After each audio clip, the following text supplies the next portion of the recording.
విచారించనున్నారు. Phone tapping కేసులో కేసీఆర్ను SIT ప్రశ్నించనుంది. Erravelli farm house నుంచి హైదరాబాద్కు రానున్నారు కేసీఆర్.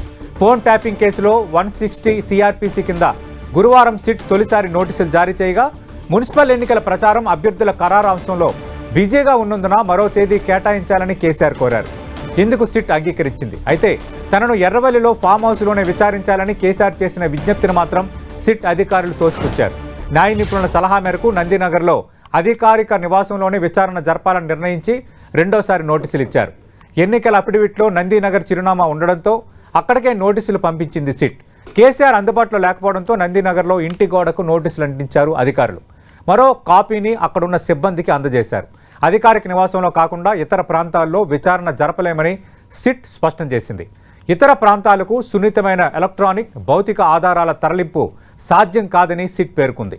విచారణకు హాజరు కావడంలో ఎలాంటి మినహాయింపు ఉండదని సిట్ నోటీసుల్లో చెప్పింది. దీనిపై పార్టీ ముఖ్య నేతలు న్యాయ నిపుణులతో చర్చించిన కేసీఆర్ ఒక దశలో కోర్టును ఆశ్రయించాలని భావించినట్టుగా సమాచారం. అయితే చివరికి నందినగర్ నివాసంలో విచారణకు హాజరు కావాలని నిర్ణయం తీసుకున్నట్టుగా తెలుస్తోంది.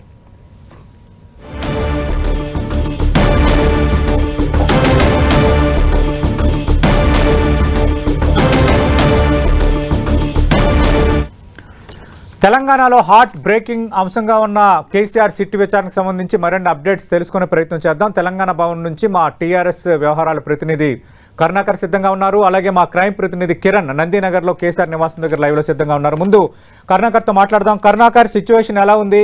కొంత బీఆర్ఎస్ చాలా ప్రెస్టేజ్ ఇష్యూగా తీసుకున్నట్టుగానే కనిపిస్తోంది. అలాగే ఇప్పటికే హైదరాబాద్ ట్రాఫిక్ ఆంక్షలు కూడా విధించారు. ప్రస్తుతం అక్కడ వాతావరణం ఎలా ఉంది?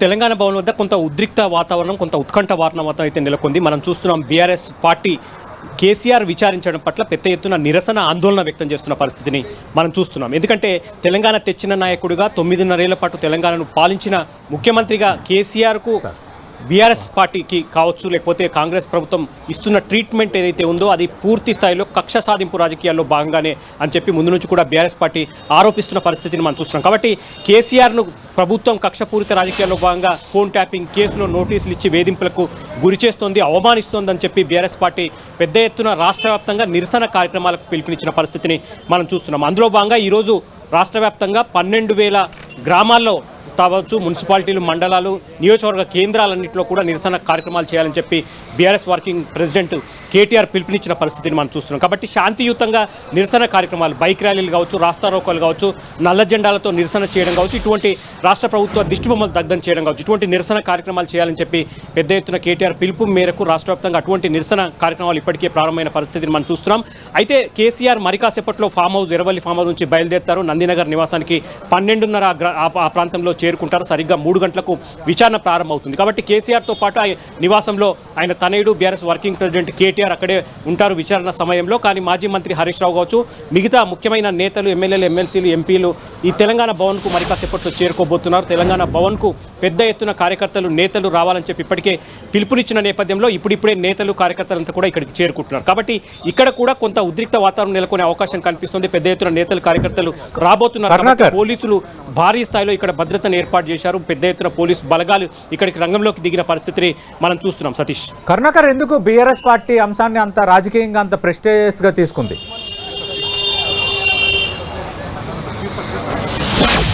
అంటే ముందు నుంచి కూడా ఫోన్ ట్యాపింగ్ కేసులో అనవసరంగా అంటే కావాలని రాజకీయ కక్ష పూరితంగానే ఫోన్ ట్యాపింగ్ కేసులో కేసులు నమోదు చేసి కేటీఆర్, హరీష్ రావు, సంతోష్ కావచ్చు, ఇప్పుడు అధినేత కేసీఆర్ కావచ్చు, వీళ్ళందరినీ కూడా కావాలని నోటీసులు ఇచ్చి వేధింపులు గురి చేస్తున్నారు. అసలు ఫోన్ ట్యాపింగ్ కేసులో ఎటువంటి అక్రమాలు జరగలేదు. ఫోన్ ట్యాపింగ్ అనేది సర్వసాధారణమే. గూఢాచర్య వ్యవస్థ అనేది ఇప్పుడు కాదు, స్వాతంత్రానికి ముందు నుంచి ఇప్పుడు కూడా చట్టబద్ధమే అని చెప్పి చాలా స్పష్టంగా చెప్తున్నారు. అయినప్పటికీ ఫోన్ ట్యాపింగ్ కేసుతో రాజకీయ నాయకులకు, మంత్రులుగా పనిచేసిన వాళ్ళకు, ముఖ్యమంత్రిగా పనిచేసిన వారికి సంబంధం ఉండదు. ఫోన్ ట్యాపింగ్ అనేది కేవలం పోలీసులకు సంబంధించిన వ్యవహారం అని చెప్పి వాళ్ళు చెప్తున్నారు. అయినప్పటికీ రాజకీయాల్లో వేధింపులను దృష్టిలో పెట్టుకొని కక్షపూరిత, కుట్రపూరిత రాజకీయాల్లో భాగంగానే రేవంత్ రెడ్డి ప్రభుత్వం ఈ విధంగా బీఆర్ఎస్ నేతలను కావచ్చు, ఇప్పుడు కేసీఆర్ను కావచ్చు, నోటీసులు ఇచ్చి విచారణ పేరుతో, గంటల విచారణ పేరుతో వేధింపులకు గురి చేస్తున్నారని చెప్పి చెప్తున్నారు.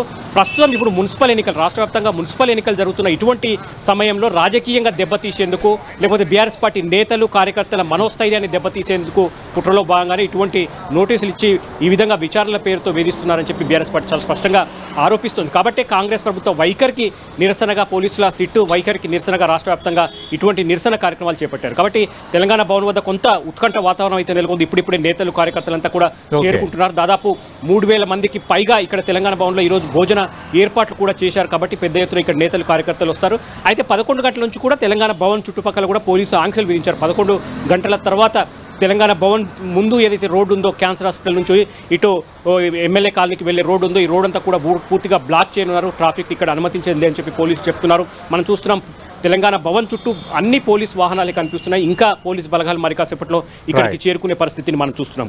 కాబట్టి ఖచ్చితంగా కేసీఆర్ విచారణ ఎంతసేపు కొనసాగుతుందన్న దానిపై కూడా ఉత్కంఠ నెలకొంది. ఎందుకంటే సరిగ్గా 3 గంటలకు కేసీఆర్ విచారణ ప్రారంభం అవుతుంది. కాబట్టి ఎంతసేపు కేసీఆర్ను విచారిస్తారు? ఎందుకంటే మనం చూసాం జూబ్లీహిల్స్ పోలీస్ స్టేషన్లో కేటీఆర్ కావచ్చు, హరీష్ రావు కావచ్చు, సంతోష్ను ఒక్కొక్కరిని 7 గంటలకు పైగా విచారించిన పరిస్థితిని మనం చూసాం. కాబట్టి ఇప్పుడు కేసీఆర్ని ఎంతసేపు విచారిస్తారు? ఆయన వయస్సు 65 ఏళ్ళు పైబడి కావచ్చు, ఆయన హోదా కావచ్చు, ఇవన్నీ దృష్టిలో పెట్టుకొని కేసీఆర్ను తక్కువ సమయంలోనే విచారించి వదిలేస్తారా, లేదంటే సుదీర్ఘంగా విచారించే అవకాశం ఉందా అన్న దానిపై కూడా కొంత కార్యకర్తలు నేతల్లో కూడా ఆందోళన నెలకొన్న పరిస్థితిని మనం చూస్తున్నాం. కాబట్టి కేసీఆర్ విచారణ ఎంతసేపు కొనసాగితే అంతసేపు రాష్ట్ర వ్యాప్తంగా నిరసనలు కొనసాగుతాయని చెప్తున్నారు. తెలంగాణ భవన్ వద్ద నేతలు కార్యకర్తలంతా కూడా విచారణ కొనసాగే వరకు ఇక్కడే వేచి చూస్తారు. కాబట్టి ఇక్కడ అంత వాతావరణం అంతా కొంత గంభీర వాతావరణాన్ని మనం చూస్తున్న పరిస్థితిని సతీష్ ఇక్కడ చూస్తున్నాం. రైట్ కిరణ్, రైట్ కరుణాకర్, మనం చూస్తున్నాం మా ప్రతినిధి కరుణాకర్ వివరాలు చెప్తున్నారు. ఆ బ్యాక్గ్రౌండ్లో మనం చూసినా తెలంగాణ భవన్లో ఎంత హడావడి ఉందో కనిపిస్తోంది. ఉదయం వేళకే భారీ సంఖ్యలో బీఆర్ఎస్ కార్యకర్తలు నేతలు అక్కడికి చేరుకున్న వాతావరణం కనిపిస్తోంది. భారీ సంఖ్యలో తరలి రావాలని బీఆర్ఎస్ పార్టీ పిలుపునిచ్చింది. అలాగే రాష్ట్ర వ్యాప్తంగా నిరసనలకు కూడా పిలుపునిచ్చిన నేపథ్యంలో ఈ సిట్ విచారణ అనేది కొంత పొలిటికల్ అంశంగా కూడా మారిపోయి కొంత ఫ్లేరప్ అవుతున్న వాతావరణం అయితే కనిపిస్తోంది. ప్రస్తుతం కేసీఆర్ నివాసం వద్ద కూడా అలాంటి వాతావరణం ఉంది. మరిన్ని వివరాలు అందించడానికి మా ప్రతినిధి కిరణ్ సిద్ధంగా ఉన్నారు. కిరణ్, కేసీఆర్ నందినగర్ నివాసం వద్ద పరిస్థితి అంటే ఇప్పటి వరకు ఎవరెవరు నేతలు అక్కడ చేరుకున్నారు? కేసీఆర్ కరెక్ట్గా ఏ సమయానికి నందినగర్లో తన నివాసానికి చేరుకుంటారు? సతీష్, ఫోన్ ట్యాపింగ్ కేసులో మాజీ సీఎం కేసీఆర్ ను విచారించేందుకు సిట్టు సన్నద్దమవుతున్న నేపథ్యంలో ప్రస్తుతానికైతే ఆయన నివాసం వద్ద భారీగా పోలీసులు మోహరించిన పరిస్థితి కనిపిస్తుంది. కొన్ని నిమిషాల క్రితమే ముఖ్య నాయకులకు సంబంధించి హరీష్ రావుతో పాటు, కేటీఆర్ తో పాటు, ఆర్ఎస్ ప్రవీణ్ కుమార్ తో పాటు ఎర్రబెల్లి దయాకర్ రావు కూడా కొద్దిసేపటి క్రితం నందినగర్ నివాసం చేరుకున్న పరిస్థితి కనిపిస్తుంది. ఒకవైపు ఆయనని మధ్యాహ్నం 3 గంటలకు విచారించేందుకు సమయం ఇచ్చిన నేపథ్యంలో సిట్టు ప్రస్తుతానికి ఎంతమంది సభ్యులతో కేసీఆర్ ను విచారించేందుకు అందుకు సంబంధించిన ఏర్పాట్లకు సంబంధించి కూడా ప్రస్తుతానికైతే ఇటు సిపి సజ్జనార్ నేతృత్వంలో 9 మంది సంబంధించిన సభ్యులు కూడా భేటీ అవ్వబోతున్నారు. అందుకు సంబంధించి ఎందుకంటే ఈ కేసుకు సంబంధించి చిట్ట చివరి వ్యక్తి మాజీ సీఎం కేసీఆర్ కాబట్టి అతడికి సంబంధించి ఎందుకంటే ఇప్పటికే ఈ కేసులో అరెస్ట్ అయి బెయిల్ మీద ఉన్న నిందితులకు సంబంధించి కూడా మరొకసారి స్టేట్మెంట్ రికార్డు చేశారు. వందలాది మంది సంబంధించిన ఫోన్ ట్యాపింగ్ బాధితుల స్టేట్మెంట్ కూడా రికార్డు చేశారు. ఆరోపణలు ఎదుర్కొంటున్న సంబంధించిన వారి స్టేట్మెంట్ కూడా రికార్డు చేసిన నేపథ్యంలో మరికొన్ని గంటలే ఇక ఆయన విచారణకు సమయం ఉన్న నేపథ్యంలో 3 గంటల కంటే ముందే సిట్ అధికారులు ఇక్కడికి చేరుకునే అవకాశం కనిపిస్తుంది. ఈ ఎంటైర్ నూతన సిట్కు సంబంధించి 9 మంది సభ్యులకు సంబంధించి కూడా హైదరాబాద్ సిపి సజ్జనార్ నేతృత్వం వహిస్తున్నారు. మరికొద్ది సేపట్లో కమాండ్ కంట్రోల్లో ఆయన నేతృత్వంలో కూడా ఒక ప్రత్యేక సమావేశం కాబోతుంది. ఎందుకంటే 4 సీనియర్ ఐపీఎస్ అధికారులతో పాటు నాన్ క్యాడర్ సంబంధించిన మరొక 5 ఆఫీసర్లు కూడా ఈ సిట్ లో ఉన్నారు కాబట్టి వారంతా ఇక్కడికి చేరుకునే అవకాశం కనిపిస్తుంది. కాబట్టి ఎలాంటి అంశాలకు సంబంధించి కేసీఆర్ ను క్వశ్చన్ చేయాలి, ఎలాంటి ఎవిడెన్స్ ఆయన ముందుంచి విచారణ చేయాలనే అంశాలకు సంబంధించి కూడా లోతైన కసరత్తు చేసే అవకాశం కనిపిస్తుంది. ఎందుకంటే ఇప్పటికే బీఆర్ఎస్ పార్టీకి సంబంధించిన పలువురు కీలక నేతలకు సంబంధించి కూడా సమాచారం రికార్డు చేశారు.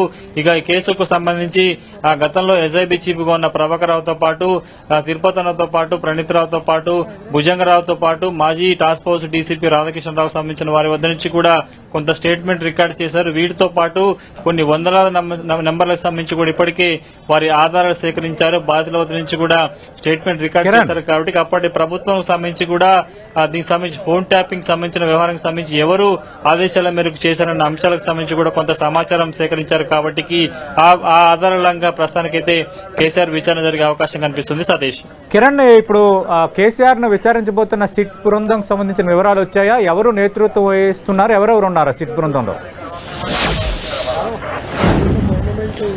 ప్రస్తుతానికి కొత్తగా ఏర్పాటు చేసిన సిట్ బృందానికి సంబంధించి కూడా 4 సీనియర్ ఐపీఎస్ ఆఫీసర్లు ఉన్నారు. మరొక 5 నాన్ క్యాడర్ సంబంధించిన డిఎస్పీ సంబంధించిన అధికారులు ఉన్నారు. ఇందులో ఈ సిట్ కి హైదరాబాద్ సిపి సజ్జనార్ నేతృత్వం వహిస్తున్నారు. విజయ్ కుమార్, అమర్ కిషోర్ జా, మాదాపూర్ డీసీపీ, గతంలో ఆమె డీసీపీగా ఉన్నారు, ఆమె కూడా ఉన్నారు. కాబట్టి మిగతా సంబంధించిన వారు వివిధ క్యాడర్ లో పనిచేసిన ఈగల్ టీమ్ లో పనిచేసిన శ్రీధర్ తో పాటు మరికొంతమంది అంటే గ్రౌండ్స్ లో పనిచేసిన మరొక అదనపు ఎస్పీతో పాటు కూడా మొత్తంగా 5 నాన్ క్యాడర్ సంబంధించున్నారు.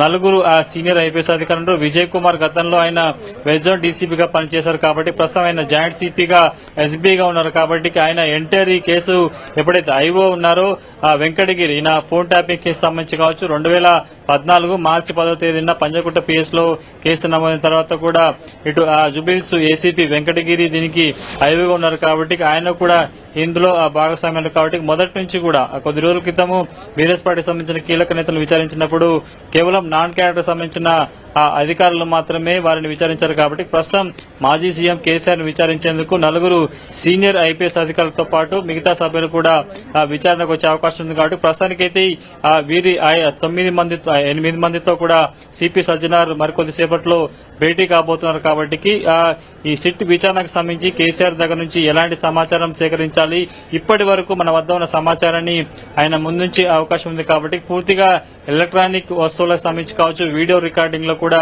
మాజీ సీఎం కేసీఆర్ విచారణ జరిగే అవకాశం ఉంది. కాబట్టి కొంత ఎందుకంటే ఇప్పటి వరకు బీఆర్ఎస్ పార్టీకి సంబంధించిన కీలక నేతలకు సంబంధించి కూడా 7 గంటలకు పైగా విచారణ చేశారు. కాబట్టి మాజీ సీఎం కేసీఆర్ ను ఎన్ని గంటల పాటు విచారణ చేశారు? ఎందుకంటే సంతోష్ కుమార్ కి మధ్యాహ్నం 3 గంటల నుంచి రాత్రి 10:30 వరకు కూడా విచారించారు. 7 గంటల పాటు మాజీ సీఎం కేసీఆర్ కి సంబంధించి కూడా మధ్యాహ్నం 3 గంటలకి సమయం ఇచ్చారు. కాబట్టి ప్రస్తుతం మాజీ సీఎం కేసీఆర్ ను ఎన్ని గంటల పాటు విచారణ చేయబోతున్నారని కూడా కొంత ఉత్కంఠ పరిస్థితి. కాబట్టి ప్రస్తుతానికైతే నందినగర్ వద్ద ముఖ్య నాయకులంతా ఒక్కొక్కరుగా చేరుకున్నారు. సతీష్. రైట్ కిరణ్, మనం చూసాం కేసీఆర్ సిట్ విచారణకు సంబంధించి కొంత రాజకీయంగా దుమారం రేగే అవకాశాలు కనిపిస్తున్నాయి. 3 గంటలకు సిట్ విచారణ ప్రారంభమై ఎప్పుడు కంప్లీట్ అవుతుందన్నది ఒక ఎత్తు అయితే బీఆర్ఎస్ దీన్ని ఒక రాజకీయ అంశంగా సవాలుగా తీసుకున్న నేపథ్యంలో కొంత హడావుడి కనిపిస్తోంది. వేరే ఆంధ్రప్రదేశ్